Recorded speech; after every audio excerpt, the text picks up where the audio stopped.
A Marie from A Marie Lace Wigs. I wanted to show you guys some beautiful perfume bottles. It has the green. These came out of Hobby Lobby. So you guys know I make a little lotion and different things like that and perfume.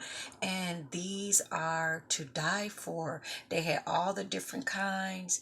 And what I want to do is wait until Hobby Lobby wind up having the glass going 50% off and just going in and load up so that when I make my perfume. But yeah, I made some perfume and I have it in there, and then you put a little bit right there, right here.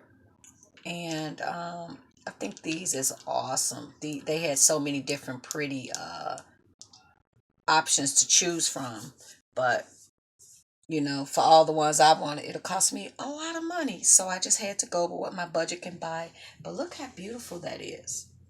That is beautiful. So you can make custom gifts for like somebody their birthday coming up, and you can make them some customized perfume in these beautiful refillable bottles. So I wanted to show you guys, these is the two that we wind up getting from Hobby Lobby. So one is mine, one is my bestie's, and this one is hers, this one is mine. I wanted to show you guys that these beautiful perfume bottles at Hobby Lobby, guys. So go grab one, go pick some up and make some beautiful perfume and give away some gifts to some amazing friends. Thank you guys for watching. Bye bye.